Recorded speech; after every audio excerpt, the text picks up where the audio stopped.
Alright, this is part 2 of warlocks versus witches. Basically on the terminology of warlocks. A man by the name of Hans Holzer. Now, I'm not sure if I'm pronouncing his name right. He was the author of a book called Witches. And basically, he wrote it like this. Those who do not know about Wicca, especially the uninformed press, like to refer to a male follower of witchcraft as a warlock. While the term warlock is certainly a valid description of a person engaged in pagan rituals, it is never used in Wicca or white witchcraft. A warlock is a man practicing some form of magic, generally in the nature of conjuration. The difference is quite obvious. Female and male witches worship the mother goddess Diana and dedicate themselves to the principles of the old religion. Or the old religions, I should say. They work healing spells and partake of other community enterprises. Now, this kind of witchcraft is strongly religious in orientation, and the coven is more important than the individual. A warlock, on the other hand, is usually solitary, or is a solitary practitioner of whatever black or white art he has managed to master. He is not concerned with any particular religious philosophy. If he works any spells, it is generally to either help somebody or to harm them, but there is always a purpose. Not because he wishes to please any particular deity. Perhaps the modern term magician comes closest to what a medieval warlock was. Except I'm not sure if I'm going to pronounce this right, but I'm not really good with big words, so the prestidigitator of today uses tricks and sleight of hand skills to produce his effects, while the warlock relies only on his superior knowledge of nature, his ability to manipulate them, and the powers within himself. This is what a warlock is. He is not considered an oathbreaker. He is not considered a betrayer. However, there is more examples to come, as I stated. Now, here's a couple of examples. An American example of a practicing warlock is Theodore J. Robian.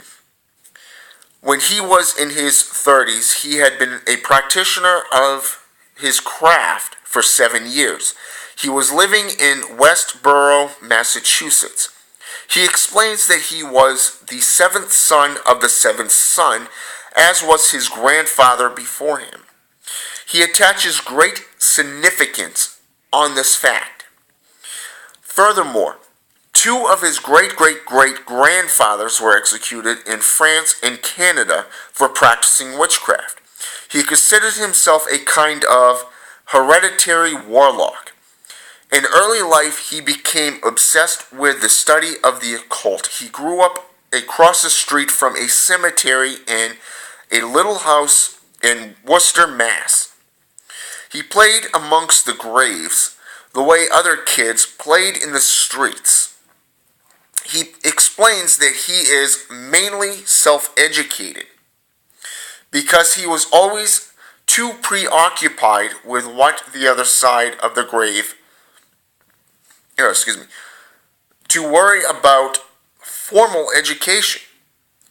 At 16, he took a job in the pathology department at a nearby hospital and found an eerie fascination while being amongst corpses. By 17, he was in charge of the morgue. When not at the hospital, he would spend a lot of time at the Worcester Museum of History looking at stuffed animals or endearing himself with the creators or curators of the museum. So they would let him handle some of the properties.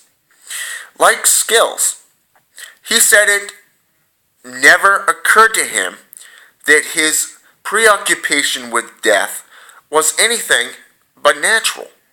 Instead of dating as a teenager, he preferred to read about werewolves, vampires, and other such creatures. Today, he is an aide at a local hospital working closely with psychiatrist Mr. M. Greenberg. He is not content with merely being a warlock, but has engaged in various psychic activities as well, such as an attempt to exorcise ghosts or using ESP powers to help people. By his own admission, his involvement in the occult has rendered him more and more unworldly. Another example is Michael Howard, who lives in London, England. He makes his living as a part-time gardener and journalist. He holds dim views on traditional Wicca practices. He says the Gardnerians are not real witches, and Druidism has nothing to do with real witchcraft. He relates more to the medieval tradition and says it more closely represents the true image of what he calls or considers a more valid paganism, etc. He went on to say a lot of other stuff too, but anyways, now let's move on to a male witch by the name of Christopher Penziak. I like the way he said these things, so what I'm going to do is I'd like to talk to you a little bit about different types of warlocks, because before I go on to this, because of the fact that a lot of warlocks who call themselves warlocks come from the Gothcraft or a number of other dark sides. Now, if you look at Constantinos, his work, he came up with an idea. It was called an equal armed cross, where you have the cross, and at the top you have good, and at the bottom you have evil, light and dark, on the sides. Now, if in these squares, if you put good light, evil light, good dark, dark dark, evil dark, okay, and you can actually bring it into other dimensions if you wish. Now, the way he put it was, just because you feel evil or that you consider yourself to be dark does not actually mean you are evil. And the reason I bring this up is because I think it would help people understand, especially those in the crafts, to understand and reconsider their term on warlocks. I have a cat. She is my familiar. Now, she doesn't really act like it because she doesn't really do anything, but, well, to be honest, she's a pain in the butt, but, name one cat that isn't.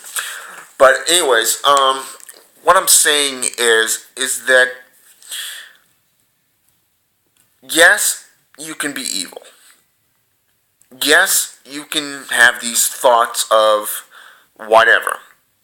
Now, it's one thing to have these thoughts, and a completely different to actually go out and do it. Now, in today's terms, warlocks are considered oath breakers. They are considered betrayers. Now, as I've stated, I'm not a betrayer and I'm not an oath breaker.